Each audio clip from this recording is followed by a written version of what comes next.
It was just over 100 years ago that Carl Benz introduced the world to the gasoline-powered motor wagon. 17 years later, Henry Ford popularized the machine in America. From the start, the measure of a car's performance has been competition. First against the horse, later car versus car.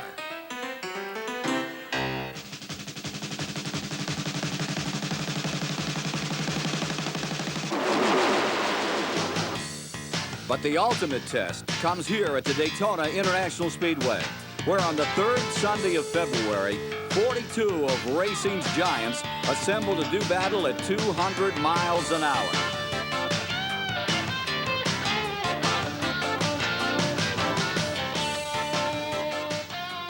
On Monday, most will be forgotten, but one will have created a headline to be remembered. The Daytona 500, the great American race. For many, the great American dream. It starts very early, maybe with that first car racing through a sandbox. It grows with patience and pride. It's time to go to bed. Turn out the light. Lucky number 7. As a wobbly soapbox racer takes shape, You really think you're gonna need that brake, boy? Nope. the lure of competition and a taste of winning turns a child's pastime into an adolescent quest for victory. Come on, man. You've been on this all day. Let's get out of here and play some ball. I gotta finish up. All right. While others imagine a Super Bowl victory or soaring like Michael Jordan, a young racer toils in obscurity, bumping and grinding around dimly lit bull rings on countless Saturday nights.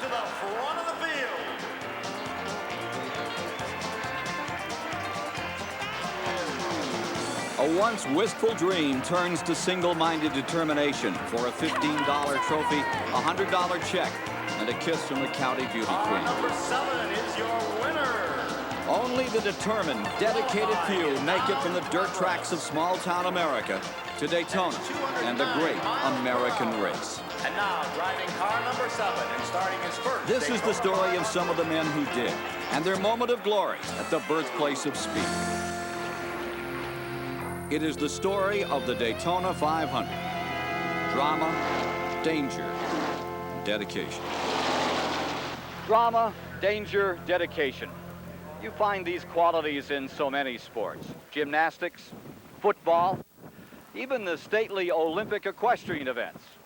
I'm Ken Squier, here to tell you that stock car racing's a little different. Anyone that owns a driver's license can get that sense of drama just by pulling out onto an interstate.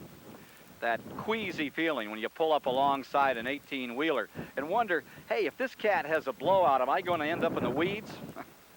You magnify that to 195 miles an hour, run inches apart from another car, and you're ready to go Winston Cup stock car racing right here at Daytona. You may never get to feel that sensation of throwing that touchdown pass in the Super Bowl, but you can feel the drama, the danger, the dedication of Daytona.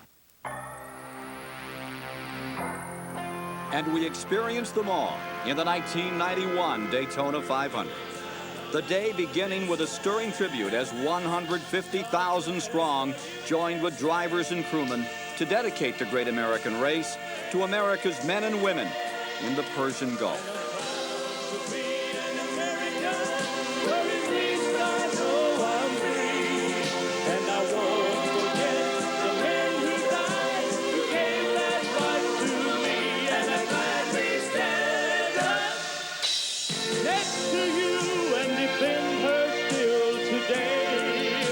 There ain't no doubt I love this land. God bless the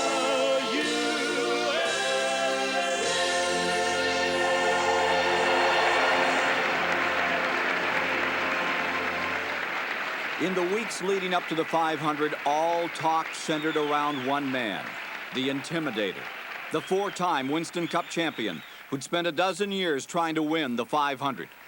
Dave Despain on pit road. If we believed every word that had been written and said about this race, we'd give Dale Earnhardt the checkered flag and the money right now. How about it, Dale? Do you think you're as good as everybody says you are today?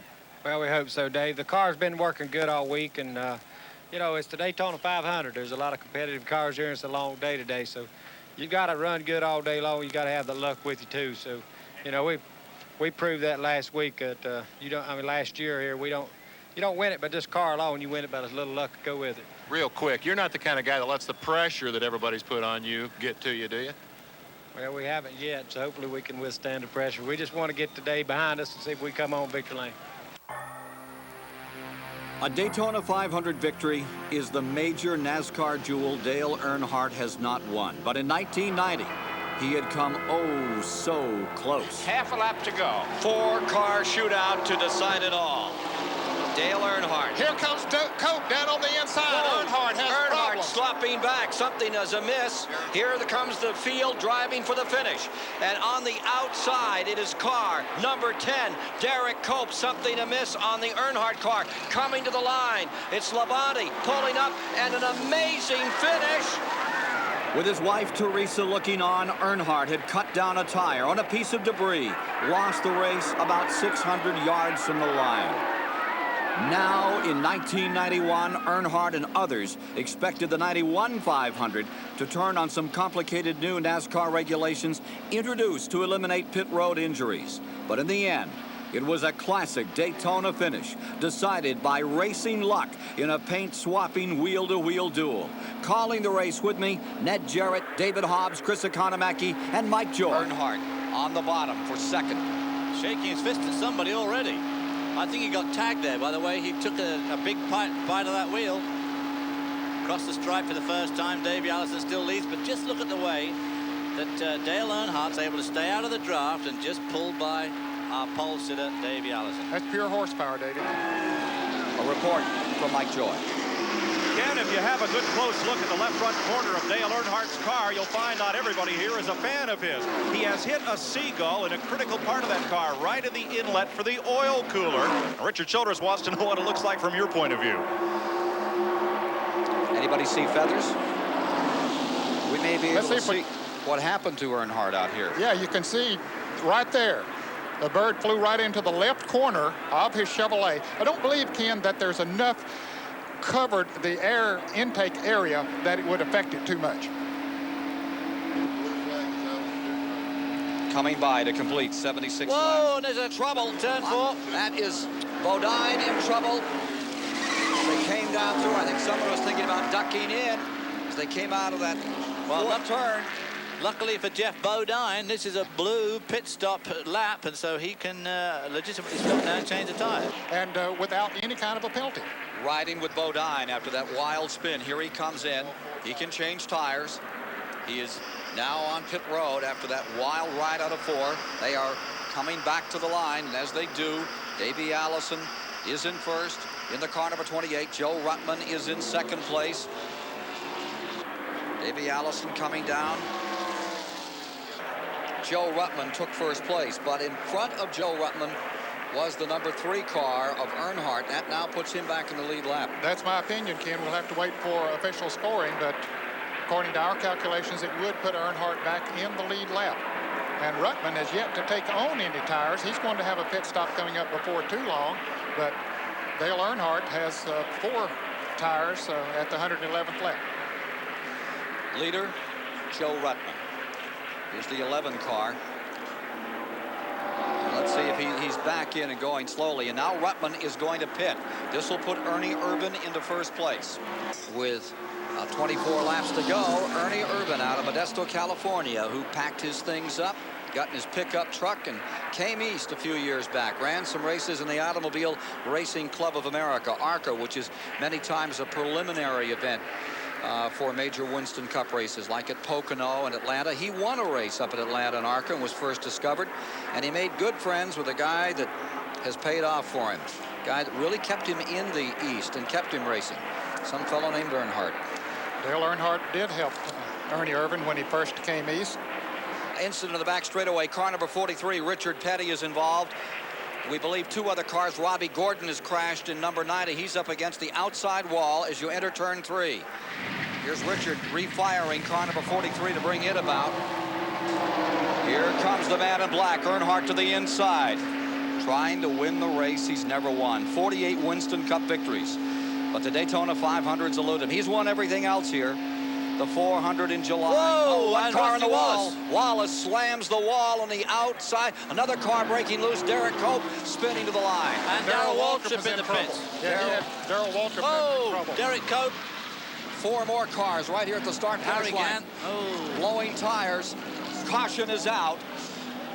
As you watch these replays. There we see Rusty Wallace really seemed to be all on his own when he set. We'll have to have a look at that again, I'm afraid. The radio is saying he feels he was tagged by Kyle Petty. We need to look again. Let's look at it here. View. Ernie Irvan in the yellow car. Yep, he's definitely leaning on the front of that car of Rusty Wallace. Yep, he did clip him. Just enough. Lucky is Rick Mast. Unlucky, Waltrip. And unlucky, there again, the back of his car coming off the floor there. One of the unluckiest right there. With the caution, Earnhardt may be in shape to finally win this 500. Billed in the early days as one tough customer. Billed these days as the intimidator, but this track has intimidated him for years. Just could not win here. Is it about to change? We'll see. Ernie Irvan has other ideas, as does Kyle Petty in 3rd, Joe Ruttman 4th, Sterling Marlin 5th, Rick Mast 6th, Davey Allison 7th. 7 cars in that lead lap. Earnhardt stays 1st, Ernie Irvan in 2nd. Here's Davey Allison coming up to 3rd, Kyle Petty in 4th.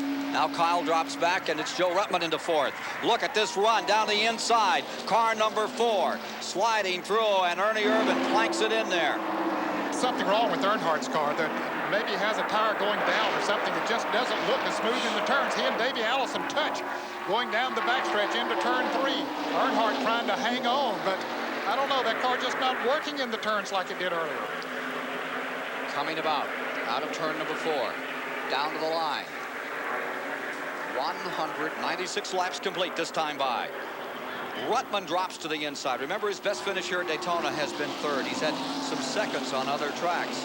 3rd was his best run here. And look, they're still locked side by side. And of course, that's just playing right into the hands of Ernie Irvan at this stage of the game. And there's trouble off the turn 2. Ernie Irvan in front of Earnhardt. Davey Allison. Dale Earnhardt and Davey Allison both out of this race. Ernie Irvan racing back to the line with a big advantage. There's Davey Allison's car coming to a stop. Ernie Irvan coming down. If it finishes here under caution, it'll be the first Californian to win this race since Marvin Panch back in 1961. Look again at what happened here. On the inside. Oh, Davey on the outside, Earnhardt down on the inside. Earnhardt's car breaks loose. The rear end of the car they didn't touch before it broke loose, and he gets into Davey just a little bit. Ruttman gets by. Sterling Marlin gets by. Here's Kyle Petty. He gets collected up. Boy, the car going up off the ground. Nearly squeaked through. Davey Allison really was terribly unfortunate there. He just touched that wall. And the 1991 winner of the Daytona 500 is Ernie Irvan, the Morgan McClure Chevrolet. Once again, the great American race had written another unpredictable storybook ending. That is its trademark. The great American race, this Daytona 500, can trace its beginnings to a great deal of hard work and entrepreneurship by one man, a great showman, William Howard Getty France. He built this speedway, and he also created the empire that is known as NASCAR. Created it out of a group of good-time players and early dirt track racers back in the 40s and 50s. But Roll Bar Romantics will tell you that it actually started much earlier. Brock Yates, the poet laureate of Pit Row.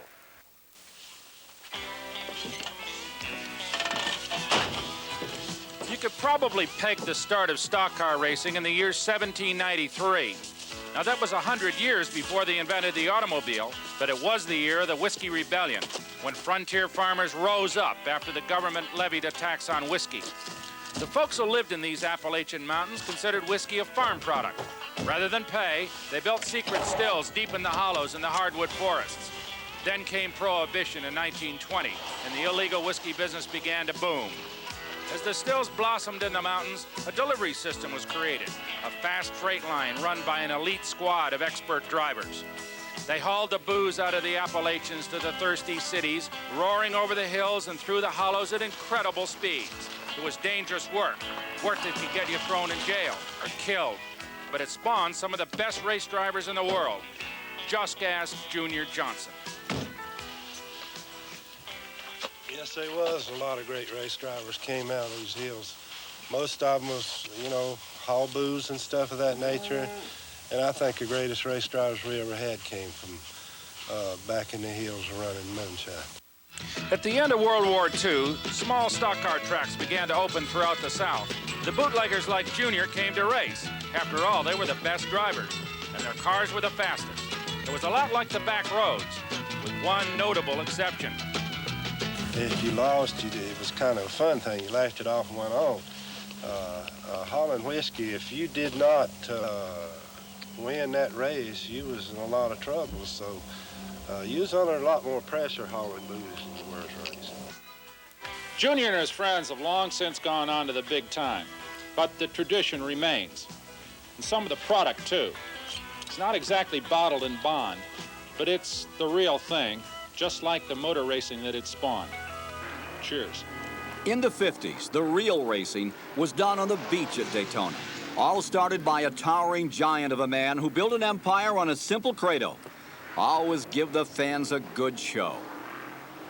He is the master organizer in auto racing. In the 30s, he arrived in Daytona Beach with less than $5 and built an empire. Founded NASCAR, built the Daytona and Alabama speedways. Bill France Sr., considered the most successful man in motorsports. And recently, he took us back to the actual place where it all began, the beach. What was it like down here on the beach? Well, it was very rustic. This road has been moved over from the beach. The old road was over there on the left. How fast do they run down that two-lane highway? They run close to 140, 145 miles an hour. I know the convertibles were running 143. On those skinny little tires going 140 miles per hour, I think you must have had some hellacious wrecks. We didn't have too many on the straightaway here. Once in a while, somebody'd lose it going into the north turn, and the sand would be a little soft up there after it had been chewed up a while. This was a relatively sharp turn, and these sand dunes have changed a little bit, but we used to have a big scoring stand up on the sand dunes right there. Mm-hmm. There was a man had built a grandstand. It was a little disconcerting to put an event on and then have a property owner build his own grandstand, you see. That must have been a thrill, have 4 or 5 guys wide just come down through here at 100 miles an hour, 120, 30. Oh, yeah, it was a thrill, and if you got up behind somebody, the spray would cloud your windshield up, so you had to have long arms.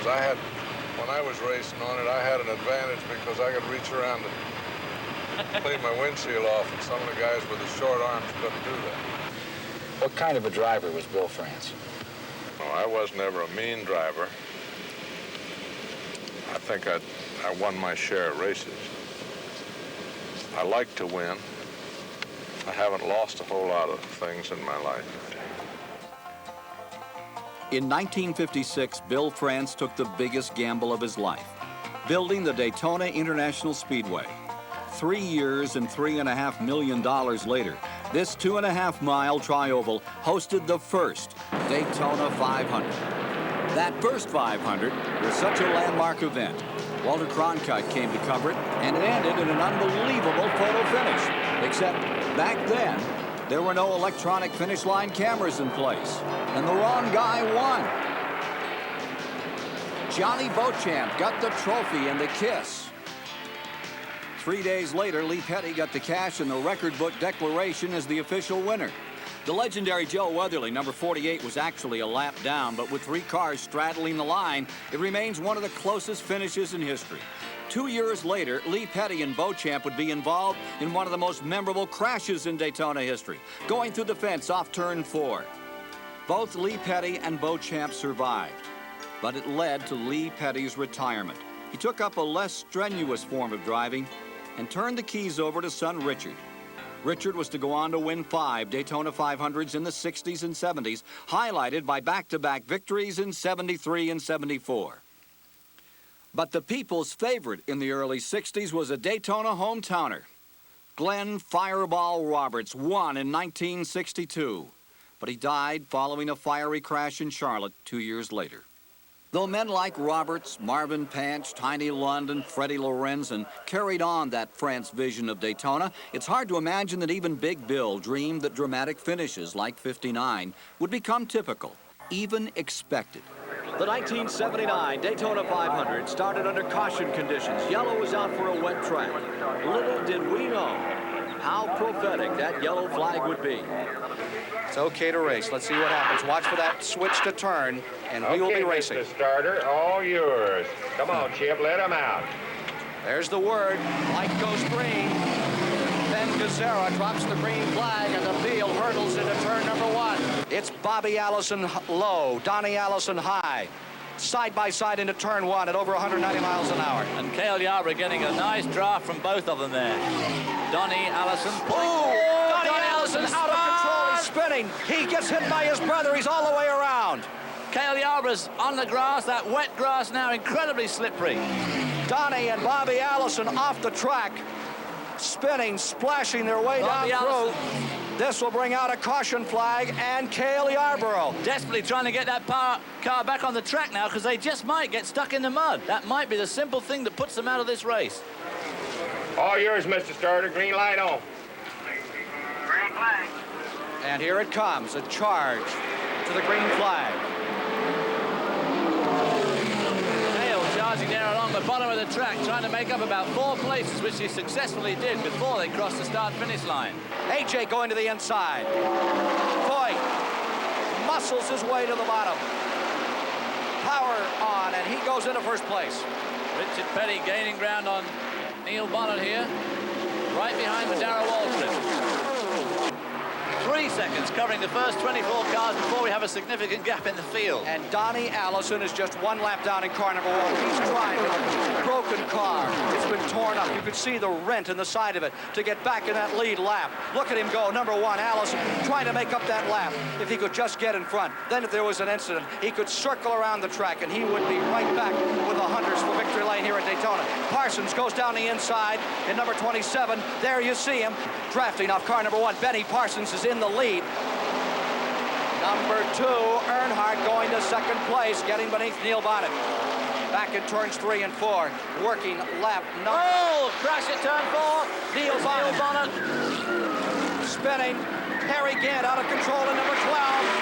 Into the wall. Gant goes back into traffic with a car just missing him. My goodness. What an incredibly lucky Harry Gant.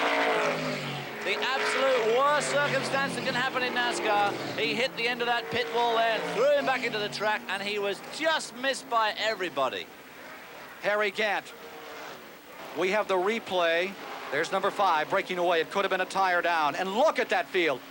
Just touching each other, nudging bumpers. And watch that car number 12, the black automobile of rookie Harry Gant, former national modified champion. Out of control at 180 miles an hour, headed for the wall. Slams into the wall and rockets 300 feet into traffic back across the track, just missed by 1 car, just missed by another automobile, and slamming into the concrete retainer on the outside. And listen to this. Donnie Allison in car number 1, when the caution came out, rushed around, and Donnie Allison, they say, has made up his lap. Some dumb pulls right out there. Down for the start, picking up speed. Here they come for the start. Hey, they got one coming behind you. You're going to stop about 3 pits beyond.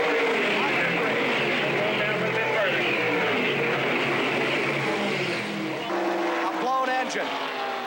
Another car goes up in smoke. I think it's Gary Ballou's car. Yarborough trying to make up the lap. This is the thing. If Cale can lead across the start-finish line, he's picked up that lap. Caution is coming on. Here's Cale trying to make up a lap. If Donnie Allison gets back in front of him, he'll put him a lap down. They must race here at the start-finish line. Cale Yarborough. Here's Donnie Allison trying to get the lap back on a slingshot. They come behind. Yarborough makes it up. He's back in the lap with the leaders. 12 cars now in the lead lap. Yarborough then drafted through traffic, worked his way up onto Donnie Allison's bumper, setting up one of the greatest finishes in auto racing history. The white flag is out. 1 lap to go. This is it. Last lap. Stand by for a finish.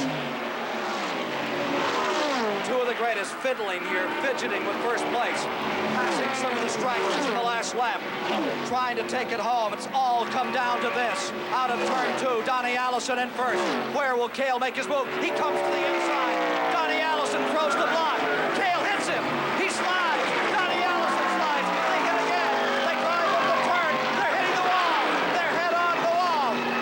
They slide down to the inside. Let's watch those third place cars. They're out of it.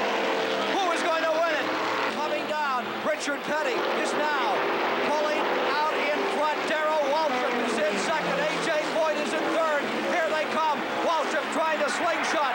Petty is out in front at the line. Waltrip to the inside. Petty wins it. Down on pit road. It has gone crazy. The Petty crew is out there jumping up and down. Petty has won it. Richard Petty has won his 6th Daytona 500, and the crowd here are going absolutely mad. Well, there he is. After a full year without a win, as the two leaders tangled in the back straightaway, they threw the block. It didn't work. The hopes for Donnie Allison vanished. Cale Yarborough trying to win his 3rd. He's out of it. A sad moment for these people, but for Richard Petty, hurt all of last year, driving most of the year with a broken and battered body, he comes home a winner today after 45 straight losses. The 18-year-old son of Richard Petty, Kyle, out there waiting for his father. They have both. There's a fight between Cale Yarborough and Donnie Allison. The tempers overflowing. They're angry. They know they have lost. And what a bitter defeat. It's difficult to tell from here, but whatever happened shouldn't really have happened. But something special did happen. As Richard Petty entered victory lane, NASCAR entered a new era with the first live telecast of any 500-mile race. Stock car racing moved out of the agate type onto the front pages of the national sports sections. On that 3rd Monday in February '79, Wall Street bankers commuting to work talked about the Daytona 500 instead of the S&P 500. And Petty, long a Southern folk hero in towns like Hickory and Horseshoe, became a household name in Boston and Brooklyn. Daytona 1981 brought a new look to the Winston Cup. All eyes were on Bobby Allison's downsized Pontiac Le Mans after he took the pole and led most of the race. Then, with only 60 miles remaining, Allison and the rest of the field pulled in for a scheduled green flag pit stop, adding fuel, changing tires. That put Richard Petty momentarily in the lead. Seems like old times. Richard Petty back in front of the Daytona 500. Ricky Rudd pulling on pit road. Coming in for his stop, he has been running second. He had 5 cars running that lead lap. Rudd was on the tail end of it. Let's see if Richard Petty will come in this time. Looks like he's coming down. He is getting ready to come on pit road. Richard Petty, the 6-time Daytona 500-mile champion, is on pit road to Ned Jarrett. One of the fastest pit crews in the business. Dale Inman, the crew chief on this car. Maurice Petty, his brother, directing the traffic here as they go to work on the rocks. They're not changing tires. A change of pace here for the Petty crew. They're only adding gasoline and he's away. A very quick pit stop. What strategy? We'll see how it works. Well, Richard Petty took a chance there. It took 6.8 seconds only to put gas in, and he has maintained his lead even with the pit stop, and he's got about 1,000-foot, 1,500-foot lead on that group racing for second place, which is Buddy Baker, Ricky Rudd, and Dale Earnhardt. Petty maintaining first, all by himself. Question being, can he stay there till the finish? Let's go get the story from the number 43 pits. Here's Ned Jarrett. Ken, as we noted, the Petty crew only added gasoline, and they only added 1 can. These cans hold 11 gallons. Now, when Petty pitted, there was still about 55 miles to go. They could run about 100 miles on a tank of gasoline here, and he was pretty close to out when he came in, so that's going to be very, very close, particularly with him out there running by himself. When they run in a draft, they're able to conserve some gasoline, but now he doesn't have the advantage of those front-running cars to draft off of. Of course, he picks up every slow car he possibly can, but will he burn more gas? Too much so that he can't make it on the gas that they took on. It's going to be awfully close, as his pit crew here reports. There's Bobby Allison trying for his 62nd career win in this Daytona 500. Looking up from under as we look at the interval another time. It's down to 6 9/10 of a second between 43 and 28, the second place car. 1 lap to go for Richard Petty, who looks like he's on his way to his 193rd career win. I'll tell you, I want to be there the day he wins 200. The crowd up on their feet. One of the most beloved race drivers in the history of the sport, going down into turn number 2. You are watching an incredible moment in the history of motorsport. Here is a man winning the most difficult, the most prestigious stock car race there is for the 7th time. Bobby Allison. No-win situation. The sort of strategy he pulled here is like sinking about a 90-foot putt to win the U.S. Open by 1 hole. Out of turn number 4, Richard Petty holding on to that lead like a hammerhead shark. Here he comes, coming down, seeking out, and is he slowing down? Is he running out of fuel? He's coming across the line slowly, but he takes the checkered flag. The crowd is awaiting Richard Petty. Here he comes in, and what a response he is getting from the 100,000 gathered today. The disappointment in the Bobby Allison pit would be almost more than you could stand. It must be just absolutely intense. They had this race locked up all month, and they just somehow blew it with only 20-odd laps to go. That famed number 43 of Richard Petty would be the first and only stock car enshrined in the Smithsonian Institute, as later that year Petty won his 200th race, the Daytona Pepsi Firecracker 400.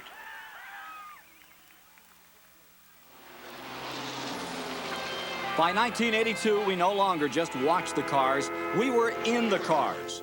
The in-car camera we call Race Cam changed racing from a pure spectator sport to a vicarious participation event. And sometimes, like this ride with Joe Ruttman, it got a little scary. Trouble going into turn number 1. A smoker blown in. Oh, the spin! I think that's Neil Bonnet up in the wall. And Ron Bouchard is landing on the bottom of the racetrack. On the top, it looks like Benny Parsons as well as Neil Bonnet. Richard Petty's 43 all torn up. A major crash in turn number 1 is bringing out the 4th caution period of the day. That is Joe Ruttman's number 2 automobile. Jackson's already started up there. And you can see the sort of visibility, stuff coming up to the windshield there, bits of debris. This gives you just some idea of just how close. He passes Neil Bonnet scraping along the wall. Ruttman absolutely blessed. Ready for a restart. In second place, you're riding with Joey Ruttman. In front of him is Jim Sauter from Wisconsin. Ruttman from California go at it for first place as the green flag falls. Here they are, side by side, and now Ruttman is going into the lead. Upland, California's Joe Ruttman goes into first, but here comes car number 11 down on the inside. Well, that's what the hand signal was, I think, was to Bobby to come right close, and it pushed them both by Sauter's car. Oh, number 88, Bobby Allison, diving onto the rear bumper, down the inside. And look at Ruttman fight that wheel going into turn number 1. Through the tri-oval, all that air, all that instability in the front end of these 3,700-pound, 200-mile-an-hour cars. Bobby Allison just seems to lead this race at will. He's shown tremendous form all week, and boy, is he showing some form today. Look at them, side by side, swapping paint as they come out of turn number 4. And there you see them, absolutely side by side through turn 4. You can see how close those cars are together, and there's Darrell Waltrip right behind Joe Ruttman. Now remember, all of this is at nearly 200 miles an hour. A little bit of smoke, a little puff of smoke there off. Is that off Darrell Waltrip's car? It is off Waltrip's car. Waltrip falling to the inside, and you're watching the leader go away. And there goes Darrell Waltrip's engine. And now it's a battle back to the line. Waltrip expires on the back straightaway. Engine detonates. Waltrip out, and they're racing back to the line. 4th position. And this is the perfect break they needed, unless this thing stays under green. Ordinarily, a blown engine would bring out the yellow flag. But the race stayed green. With no chance to pit, fuel consumption became an issue for Allison. Larry Newber was in the pits with Allison's crew chief, Gary Nelson. Quick word from Larry Newber. You know, you said you might be a little concerned about this last lap. Bobby has not been drafting. Right, it consumes a lot more fuel not running the draft. We just got him hooked up with the 47 car 10 laps ago, but I think we got it now. Well, less than a half ago, Ken. How's he doing? Looking good. He's pulling up on car number 2, trying to put the Ruttman car a lap down in the final moments. Here it comes, a sprint to the finish. Allison coming down, and he's right behind Ruttman as they come to the line. Down, the checkered flag about to come out, and sprinting to it is number 88. Bobby Allison has won the Daytona 500 for the second time in his career. Buick had swept the top 4 positions, and some kid named Elliot from Georgia was in the top 5. 1983 would go down as one of the most dramatic Daytona 500s ever.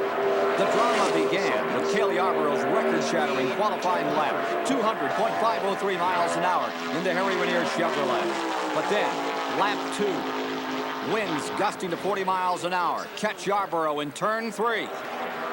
And in turn 4, big trouble. Yarborough's Chevrolet was totaled. A backup short-track Pontiac was shipped down from Charlotte. Cale requalified to start 8th with the CBS race cam on board.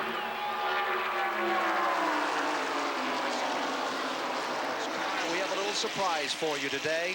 Cale Yarborough, can you hear us? This is Ken Squier. Loud and clear, Ken. Okay, Cale, how is it in there getting set to start the Daytona 500? Well, everything looks pretty good right now. The racetrack has a lot of sand on it. Looks like it's going to be a little dusty for the first few laps. Wind looks like it's getting up a little bit too, and if the speeds are as high as I think they're going to be, it could cause problems during the day. Good luck to you and your try for a 3rd Daytona 500. Thank you, Ken. Field coming down out of turn number 4, and the $1 million 25th anniversary Daytona 500 now has brought its pace car onto pit road, and the flag is out from the Vice President, George Bush. They are away.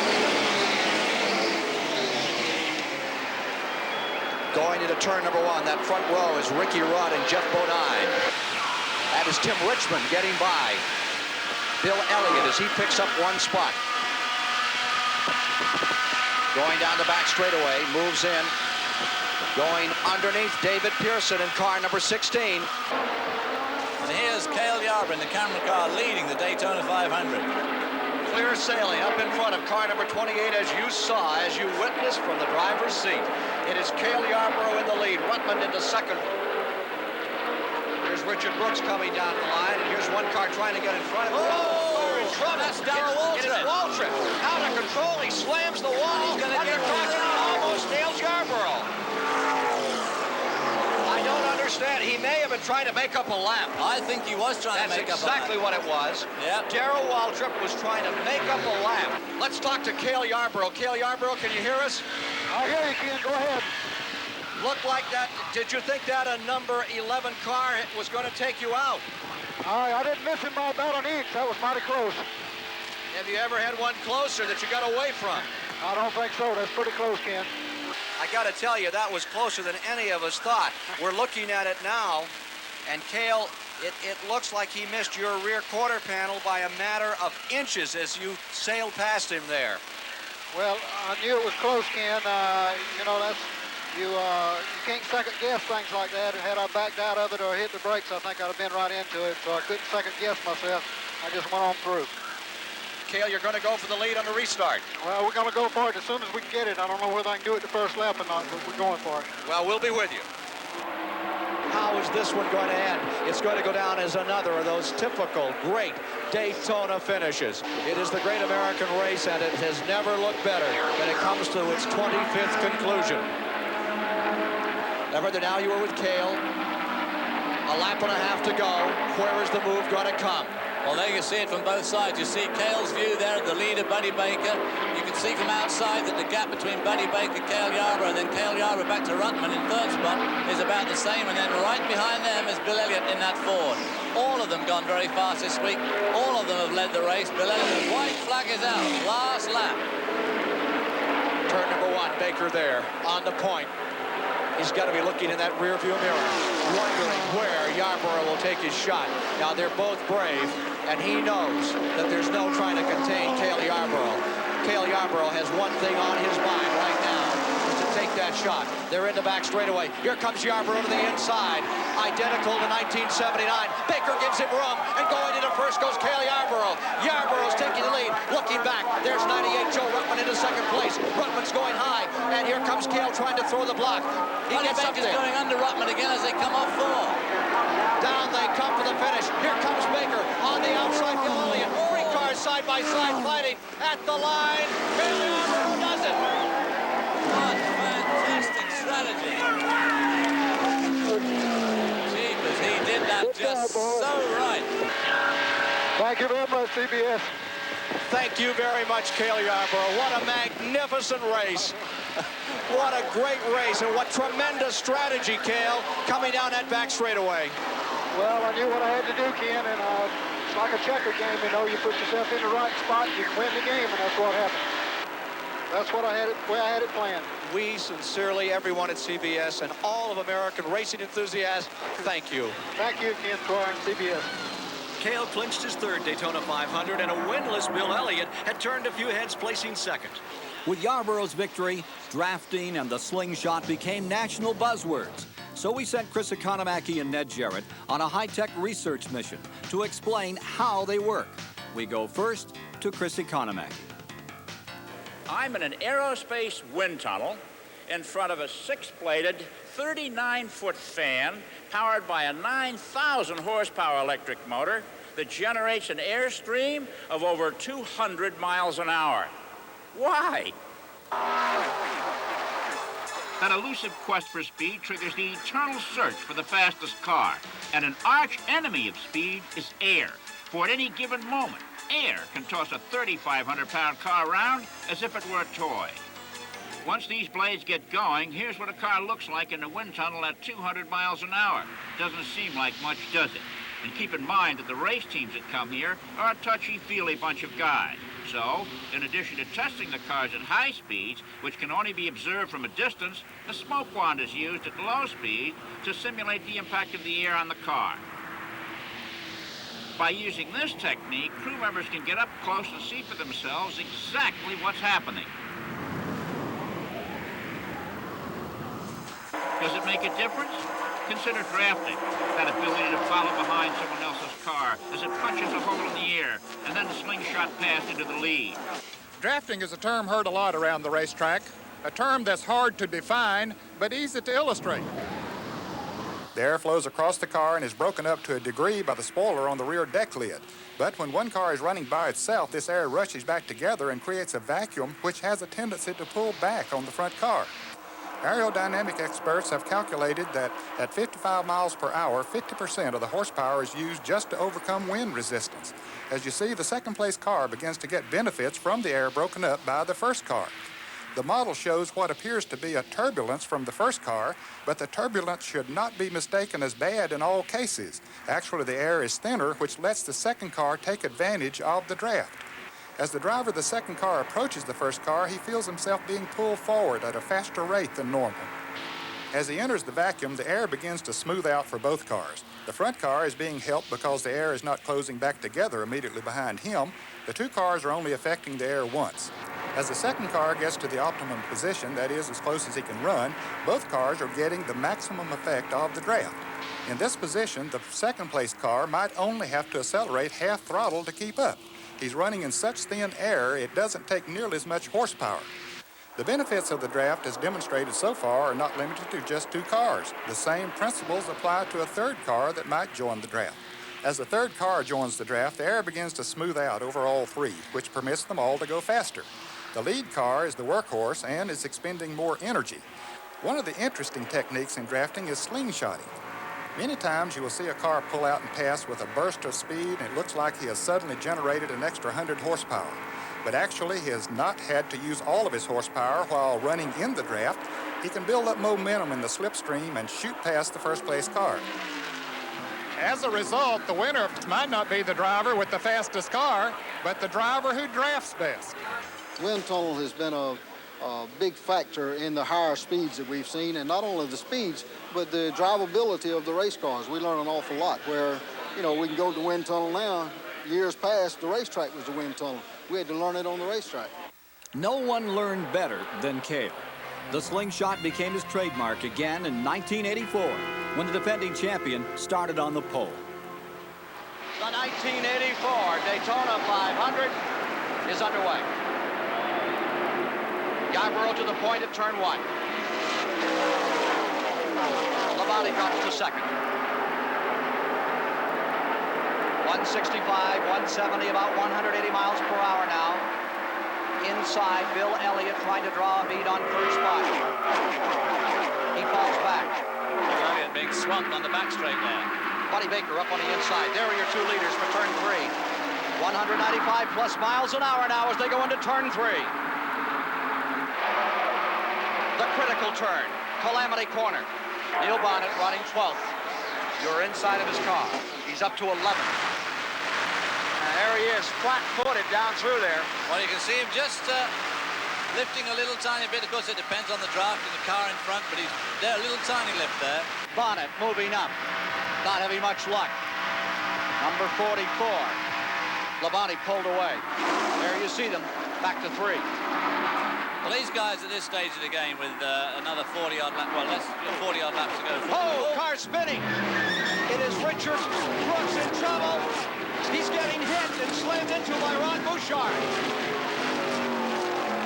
Out of control, he's still sliding and spinning out of turn 4.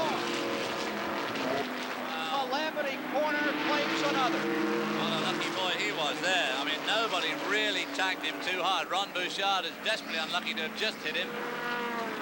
And he was very lucky that he didn't get hit harder in that particular situation. This is from Joe Sakota's camera, right in turn 4. And you're right in it. They're coming right at him.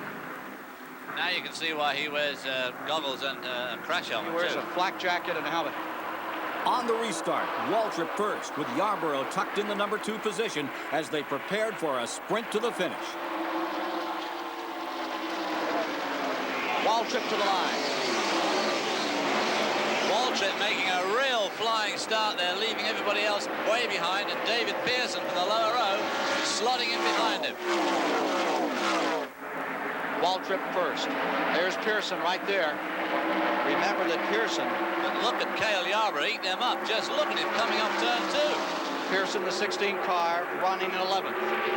Here comes Yarborough by the Silver Fox. Chasing the 2-time champion, Darrell Waltrip. Final thought from Ned Jarrett. We're with Jeff Hammond, Waltrip's crew chief. Jeff, he's been leading this thing. Is he where he wants to be now as you get down to the end? Well, as he told me a little while ago on the radio, Ned, he said he's hearing from Darrell that he's going to try to just feel the guys out, and he's got to pick the best place. He really don't know himself. Okay, you can see that he was listening to Darrell on one ear and trying to talk to us on the other, that he was going to feel out the competition. He doesn't really know where he wants to be. Now let's go down to Christy Conemack and see what Cale Yarborough's thoughts are. What, Al, is Cale where you want him to be and where he wants to be right now? Well, the last caution, he told me that that's where he wanted to be, is in second place, and it seems to work in second. In the Busch race, you know, he was third and ended up second, and the second place man won that race, so we just have to, you know, wait and see what he decides to do, because he's the one that knows what the car is doing and what he's capable of doing. What's he saying? He isn't saying anything right now. Okay, back to you, Ken. 2 to go. 5 miles remaining for $1 million purse. Lion's share.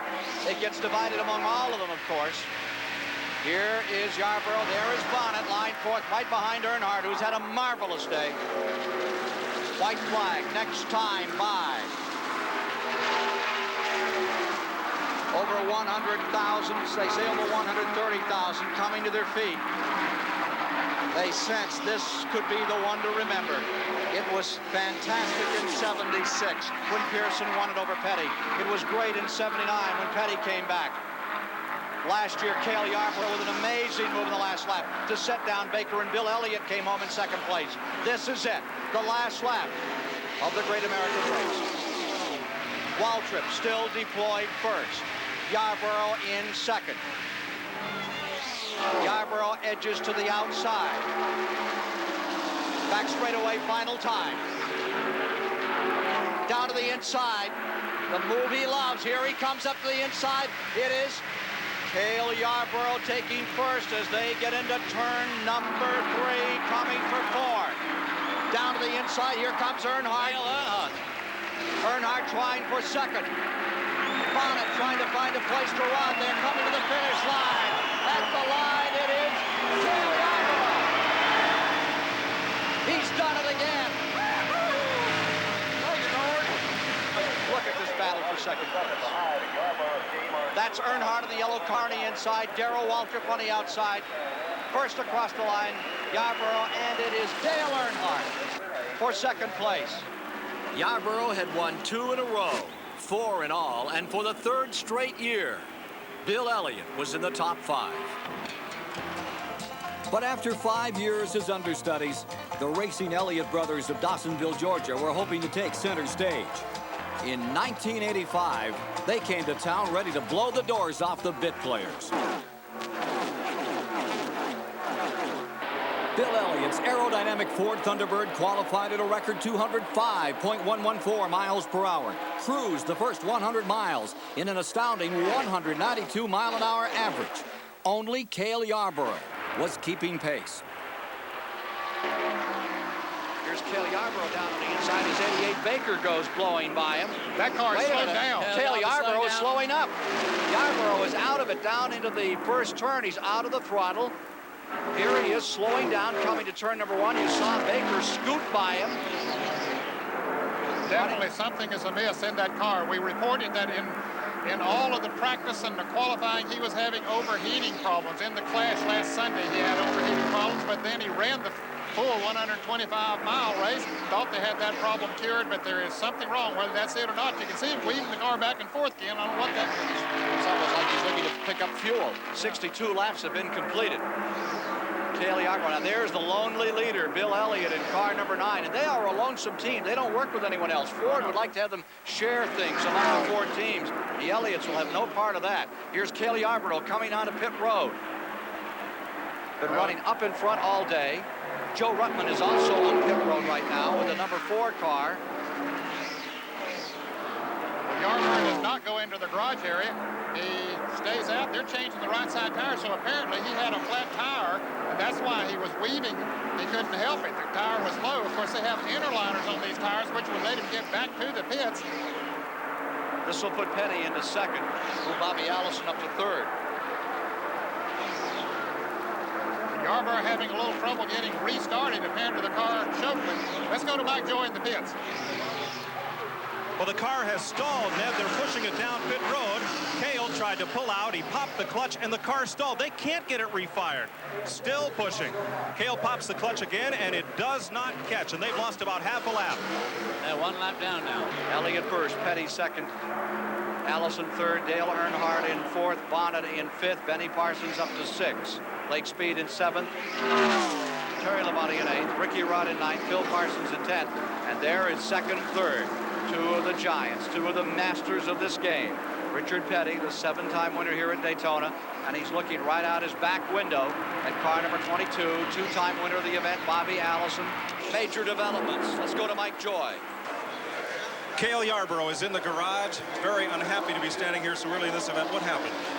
Well, I don't know. I guess we lost a cylinder. I thought we were out of gas, but something went wrong with the engine. Gave me no indication whatsoever, and it just locked up on us on that pit stop. Well, it looked like it was running when you came into the pit, then when you popped the clutch to take off, it seized? Yeah, it was running, but it wasn't on 8 cylinders, probably 6 or 7 cylinders. Who is your bet to win this race? You've had a chance to run and draft with Bill Elliott and some of the other cars. Well, Bill Elliott doesn't have any competition now. Nobody will even run close to it. Elliott remained comfortably in command all afternoon. But as the race drew to a close, Neil Bonnet moved up to second here along the wall, challenging Elliott by skipping a tire change pit stop. Bonnet, number 12, was closing fast, but he was running with worn tires. on a racetrack that was getting hot and slippery. Let's go to Chris Economaki as to why Bonnet did not pit. We asked Tim Brewer, why didn't you stop? He says, why should we? Oh, it's good. Neil Bonnet's got a problem. Neil Bonnet's got a problem in the front oval here. He's spinning. Neil Bonnet out of control, almost into the wall. This is the first wall, still trying to collect it back. It looked to me like his tires went flat.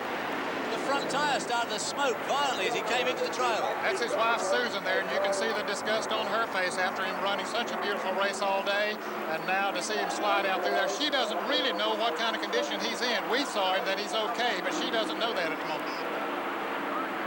Here's Bonnie crawling out of the car. Jeff Bodine, Ken Squier at CBS Control. Do you read us? Yeah, go ahead, Ken. What kind of a day has it been for you? We thought you were going to be stout and strong from the very beginning and fell back early. Well, we've had a busted ratchet all day. We've had trouble during the week practicing, and a ratchet has broken our rear end, and we just can't seem to get the car dialed in to go where we wanted to, and we just avoided Neil Bonnet's accident. We feel pretty lucky today. We're going to just go home and take this finish, if we can finish these last few laps, and try to get the thing ready next time we come back here to Daytona. But this track is awful tough. It's awful hard, and you've seen all these cars drop out today. That just shows you how tough a track it is. So if you can just finish here at Daytona, I guess you got to count your blessings and just come back next time and try a little harder. Thank you very much, Jeff. White and green will be shown to the field down for the last lap. Elliott draws away. Lake Speed gets one more shot at Bill Elliott. No one's been able to contain Elliott all afternoon.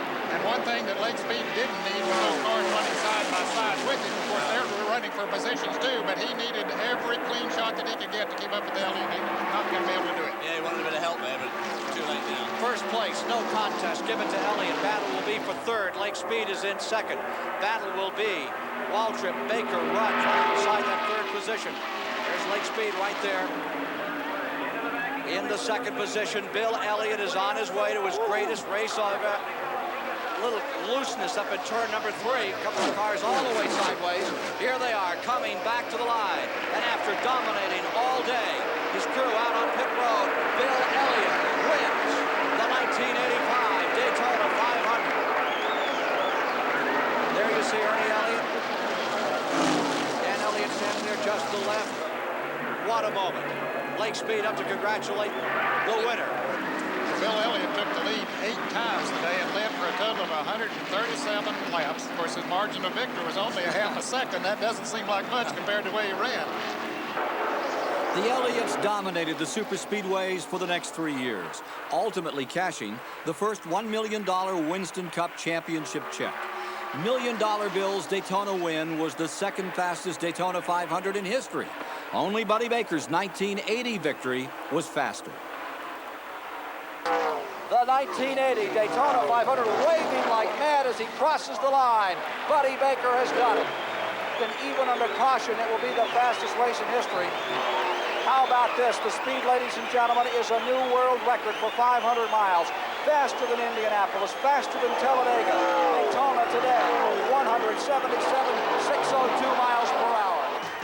NASCAR's record-setting speeds naturally brought comparisons between stock cars and the computer-aided Indy or Formula One cars in a strange game of high-tech versus low-tech.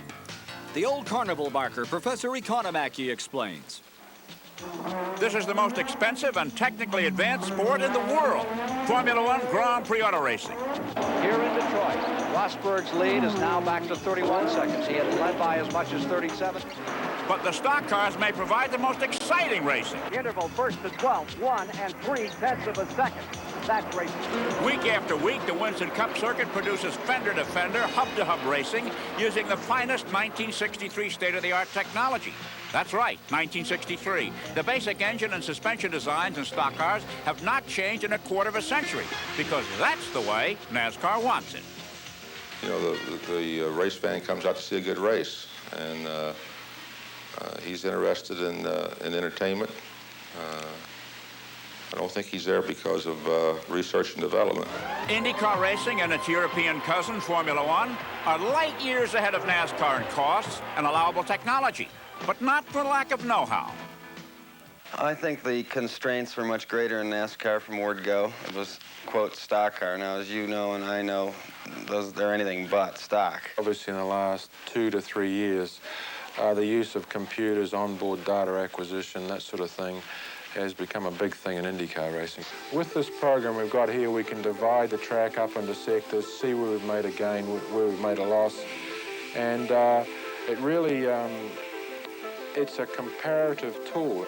The research and development expenditures needed to compete in IndyCar and Formula One can drive the cost of a car well past the $1 million mark.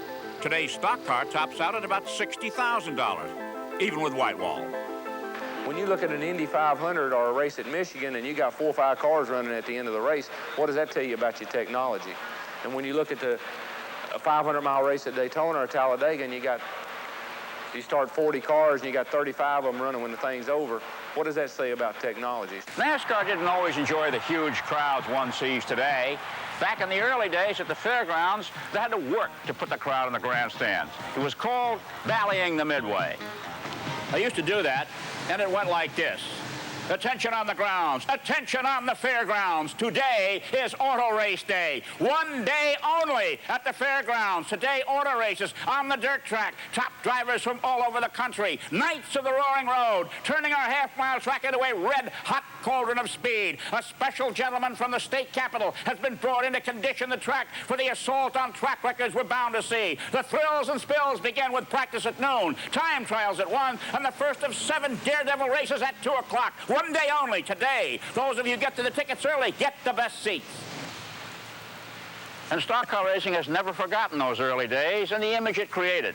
And that's why today, the business of NASCAR is show business. I think the sponsors in NASCAR go out of their way to promote the idea of the good old boy image and the you know, as you say, the looking back and, you know, the moonshine runners. I mean, there's a magic to that. We know we're putting on a good show, and we know we're doing what the fans love and what they want to see. That's part of our mentality. We know, as drivers, as car owners, as sponsors, we know we got to put on a show. We know those cars have got to bump into each other. We know there got to be some accidents, and we know that it's in our interest for them to come across the line just a foot apart. The 1986 Daytona 500 would provide plenty of the rough and tumble, wheel-to-wheel, fender-in-your-door racing that is the NASCAR stock in trade. Awesome Bill from Dawsonville was once again on the pole. For much of the day, he'd lead the merry chase, but it was less fun back in the pack, especially for the man called King Richard. Richard Petty way up on the high side. Look at Petty on the wall. He tagged it. Petty picks it up, keeps on trucking.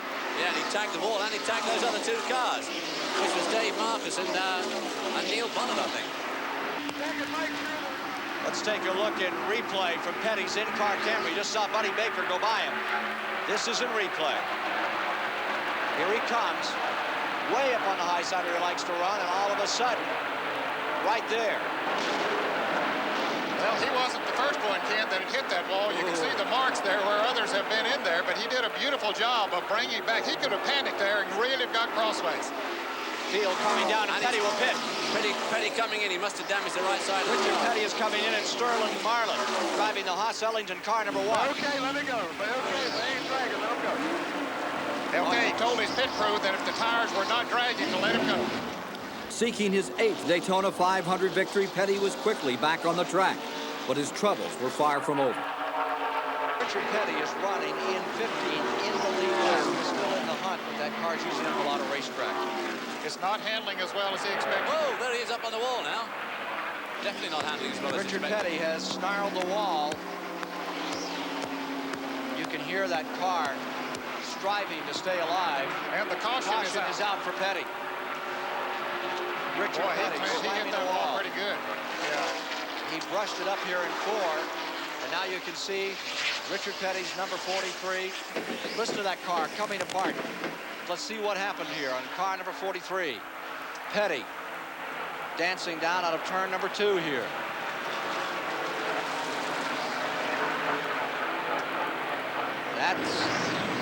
He took a terrible hit. He did. Yeah. See how far his head came over when he hit the wall.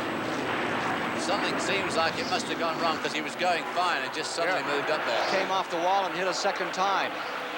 You know, even though you have those shoulder harnesses on and you are part of that car, you can see how much strain there is on the body when you slam the wall. It'll take you to the other side of the race car. Okay, here's another angle. Oh, yeah, something broke. You see the smoke first. Yeah, he went straight to the wall. Yeah. As the day wore on, Dale Earnhardt and Jeff Bodine took turns up front, with Elliott in hot pursuit, coming through turn 3.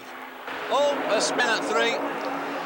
There's trouble, lots of trouble up in turn 3. Joe Ruttman, there's cars crashing into each other all over. Harry Gant almost went up. Dale Yarborough's in it. Did Elliott get through or not? I think Elliott's been tagged. I thought I saw Bill Elliott. There's the Harry Gant car. I think Elliott is just to the right of your screen. I thought I saw him slide to the grass, and I believe that may be him there. And let's take a look at what started this incident. There's the first car breaking away. There you see the tremendous impact on Ruttman's car. He was head-on into the wall. And it looked like it was Bonnet's car that started. There's Harry Gant leaping. Over there is Lake Speed spinning. That's Bill Elliott getting sideswiped there.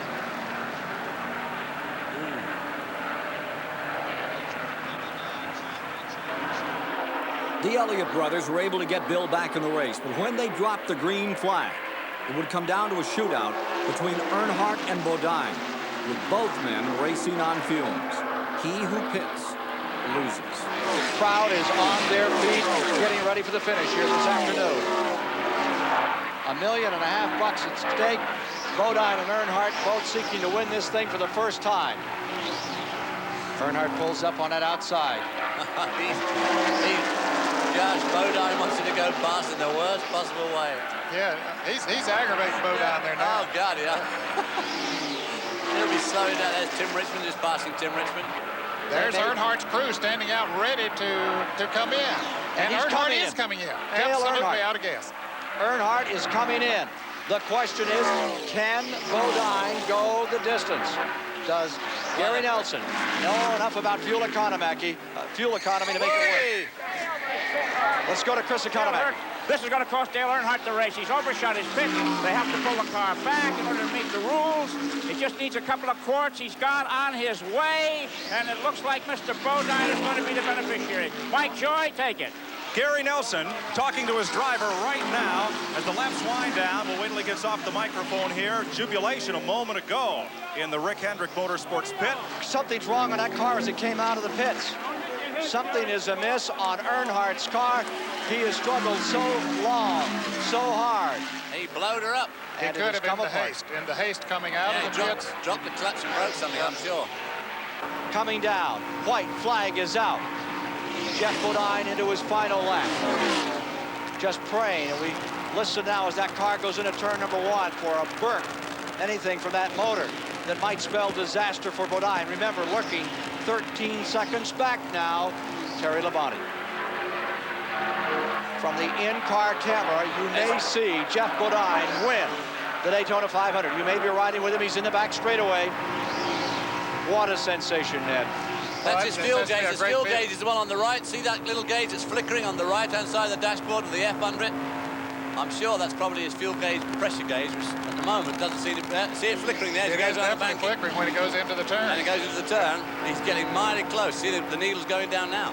You're riding down for the finish. Checkered flag is out, and you are with Jeff Bodine as he wins the 1986 Daytona 500. Bodine has done it. CBS camera on board. The Rick Hendrick Racing Stable out of Charlotte, North Carolina. Jeff Bodine from Chamonix, New York, has won the Daytona 500.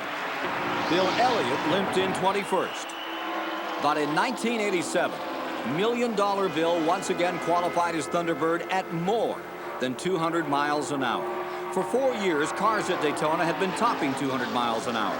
So we asked Ned Jarrett to give us a speed demonstration ride, one we could all appreciate.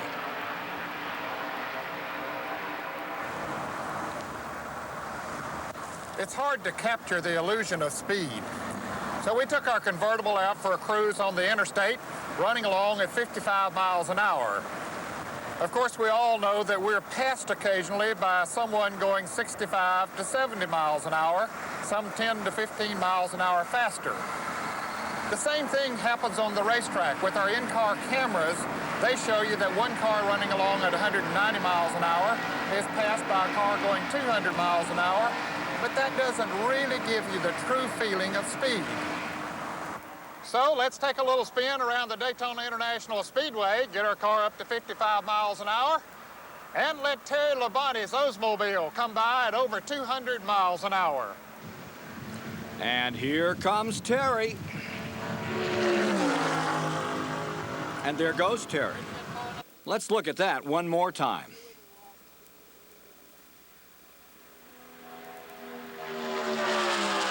Poor Ned's car's like the battery-powered bunny.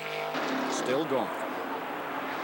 You had to run 200 miles an hour just to stay on the lead lap in 1987. The names were the same as 86. Bodine, Elliott, Earnhardt.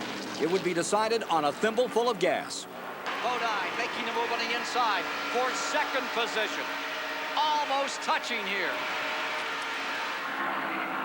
Now that's what you call door handle to door handle racing. Just a couple of men happy at their work. Although they don't have door handles on these cars. That's 200 miles an hour. We're at lap 186. They'll be getting ready to fuel shortly. And it will be just a topping of the tank and on their way. Now it's Bill Elliott getting into the pits. And it'll be interesting to see. Jeff Bodine's crew in particular have gotten better gas mileage over the years. He might be able to, he might gamble and try to stretch it the rest of the way. Bill Elliott knows he can't. Bobby Allison knows he can't. They're both in. Mike Joy. Elliott getting that gulp of gas. Kenny Schrader locked in the strategy for everybody. Took more than about 6 seconds, and I don't think he got a full can of fuel. From this point, he probably doesn't need it, though. As they are situated. Earnhardt first, Baker second, Petty third, Bodine fourth, Parsons fifth, Ricky Rudd sixth, Cale Yarborough. And now, let's see if indeed car number 3 is going to come in. Yes. And Baker's going to come in. They've pitted in tandem before in this race. Now you have a battle between those two. Richard Petty takes the lead. Would he win an 8th Daytona 500? Unprecedented. Here's Dave Despain. Dale Earnhardt on pit road. Nothing fancy about this. Splash some fuel in the car and then turn him loose. It's taken a little longer than they liked. They wanted to make sure that they got all the fuel they needed. It's a drag race down pit road to see who get out first. Baker out first. Here comes Petty on pit road. And that leaves Bodine. And the issue is, will they gamble it? I'm with Gary Nelson, and now there's just one little Indian out on the racetrack. The gas mileage kings of NASCAR racing, talking to his driver. Gary, are you going to stop? Well, we're going to stop either by being out of gas or because the race is over. We feel like either win or lose.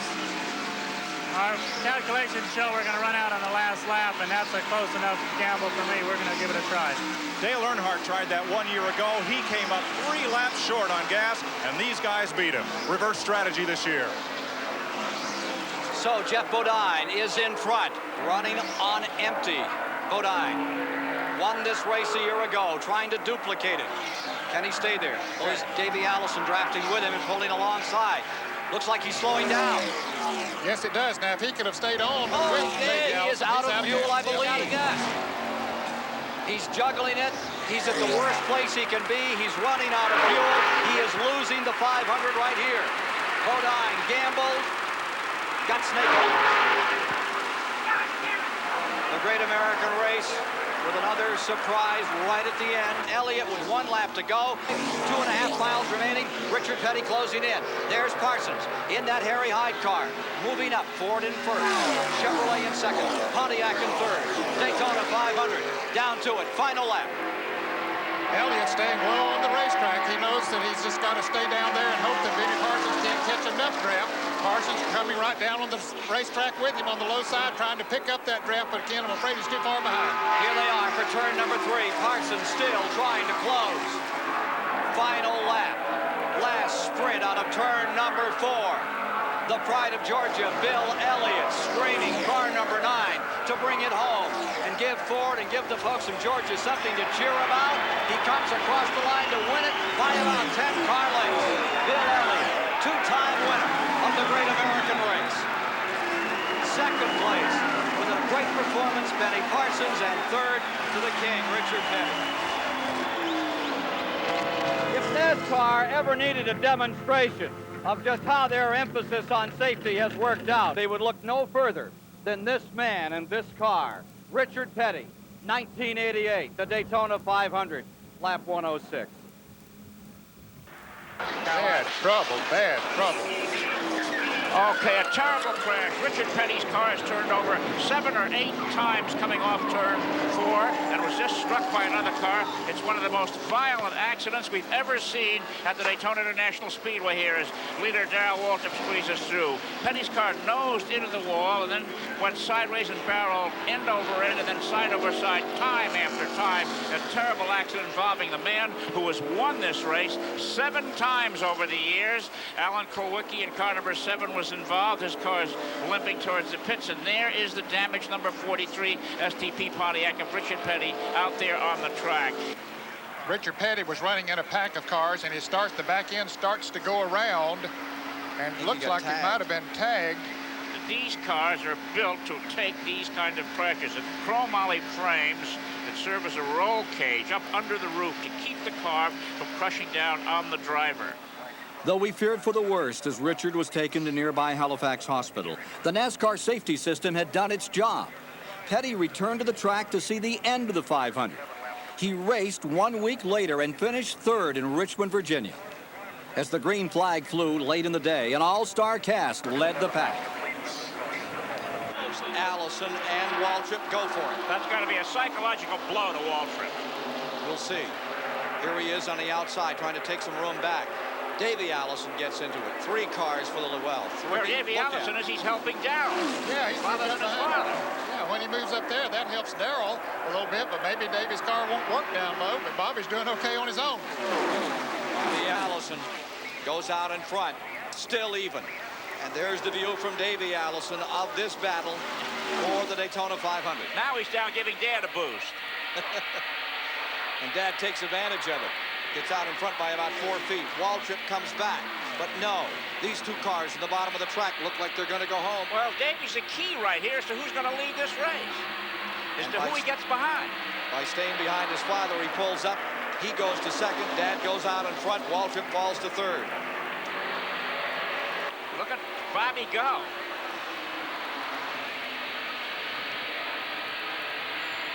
Bobby Allison's wife, Judy, looking on here, pretty excited from behind Davey Allison's car. That's what you see, and Waltrip is falling further back, as you see. Yes, he is. Darrell Waltrip is falling back. Baker pulling up. Parsons pulling up. Now, and Davey's going to take on his father before this one is over. It'll be interesting to see how he handles Dad. Davey, what are you going to do? He's got less than half a lap to do. And they have enough lead. I believe this is going to be a battle between the father and son. I don't think anybody else can try it, but here he comes. He's going to do it. Bottom.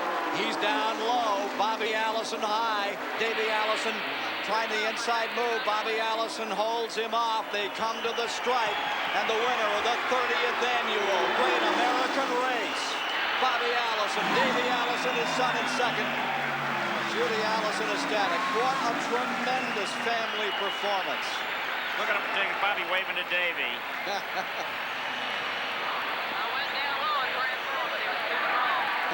Did you hear Davey saying, I made a try for him at turn 4, but he was too strong. The Alabama gang has conquered the Daytona 500. It was the Allisons' finest hour. Bobby would return to Daytona in 1991 as a car owner following a serious accident in Pocono, Pennsylvania. Once again, Darrell Waltrip had come tantalizingly close to the only thing that had eluded him in NASCAR, a Daytona 500 victory. As Mike Joy reports, the strain was beginning to show. The Daytona 500 has not been kind to Waltrip. In fact, it's been brutal. Trouble. That's Darrell Waltrip. It is Waltrip. Out of control. He slams the wall. He's going to get almost nails Yarborough. People say the old Waltrip's never been the same since Daytona. 1983 had that bad wreck. It was a bad wreck, but it didn't hurt him. But if Waltrip can't win Daytona this year, it will hurt, but in a different way. If we don't win the Daytona 500, I'm just worried about our emotional state of being, you know, what it'll do to our emotion. We'll all... The pressure was clearly on Darrell Waltrip for the 1989 500. And he would be pitted against pole sitter Ken Schrader most of the day. Around to complete lap number 1 of the Daytona 500. Out in front breaks Waltrip. It's Waltrip on the point, coming by at 195 miles an hour. In second, it's Schrader. And going to third is the Ford of Terry Labonte. On lap 23, Davey Allison out of turn 2 is tagged by Jeff Bodine. The 28 down onto the berm, protecting Lake Lloyd. Allison going wheel to wheel. Same place he wound up in 1991. From inside Bill Elliott's car, there was more to this incident. Here's Elliott, and here comes the human cannonball, Ronnie Sanders, trying to evade some action, instead gets right into it, tagging Bobby Hillin, who comes directly across the track and almost takes Elliott. Davey Allison was able to get back on his wheels, drive back to the pits, and rejoin the race. Back in that traffic, Ken, is Darrell Waltrip, where he did not want to be in the middle of a group, as he said before, and it's quite heavy. Car in trouble. It's Jody Ridley. The number 9 car has crashed in the back straightaway. 84, Mike Alexander has crashed. Here's Jody Ridley trying to get it fired. Dale Jarrett getting tagged there, right in front, and several more cars. A major incident at lap 73. Dale Jarrett's car is down, Jody Ridley is down, and several others. As the race wound down to another last lap Daytona finish, Waltrip fell back, relinquishing command to Schrader, number 25, and Earnhardt. There you see them, both looking for their first 500 victory. Ken Schrader in the number 25, and the man in black, Dale Earnhardt, 3-time Winston Cup champion, but he's never won this one. Schrader has been getting a better mileage of any other driver on this racetrack, but he doesn't have enough gas to get to the checkered flag. Ricky Rudd back underway. Schrader and Earnhardt both pitting. Schrader, 25, Earnhardt, number 3, both grabbed a couple of quarts of gas. Meanwhile, Alan Kowicki, number 7, and Darrell Waltrip, 17, moved to the front of the draft. Both men running on fumes. There's the leader, Kowicki. He has not pitted as yet. No, nor has Darrell Waltrip. Here they are. Earnhardt, here comes Schrader, the inside. He is going for third position. 7 and 17 have yet to pit. Schrader pulls into third. And it looks like he might be able to drive on away from Earnhardt and maybe even break the draft. So 7 slowing down. 17 is by himself. Evidently, he's out of gas. Kowicki. He's out of gas. Ran it lean. Down the back straightaway. He's slowing down. 17. Waltrip in front. I think he's going to take the gamble. I believe he will. What has he got to lose? Try to go. That's right. The only thing they remember is first place. Kowicki dives onto pit road. Alan Kowicki brings the number 7 down. It's over for him.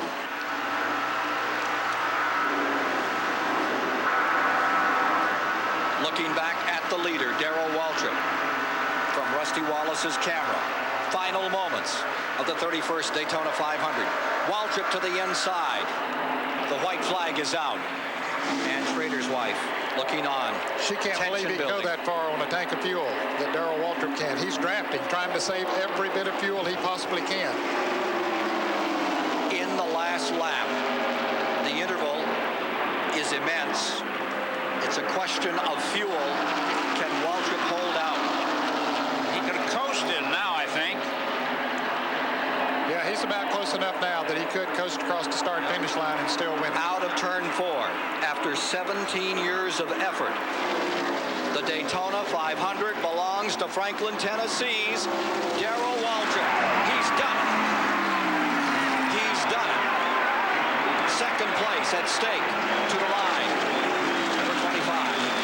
Schrader will take second. 7 seconds back, almost 8. Right behind him comes Dale Earnhardt. Do you believe it? Here's the number 17. Darrell Waltrip rolling down pit road. Now let's get to the ecstasy of victory. Here's Mike Joy in victory lane with Darrell Waltrip. Driver Darrell Waltrip, wife Stevie. Oh, I won the Daytona 500. I won the Daytona 500. Darrell, how long? Wait. This is the Daytona 500, isn't it? Don't tell me it isn't. Thank God. Daytona, drama, danger, dedication. In the last hour or so, you've experienced it all. The only thing left to do is actually try and drive one of these rascals at about 200 miles an hour. And we're going to help you simulate that right now. Here's what you need to do. Just move that chair about 6 feet from the TV set, turn the lights way down low in the old TV room, kind of focus your eyes in like this right on the set, turn the audio all the way up, and stand on it.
Well, you didn't expect to win the Daytona 500 on your first try, did you?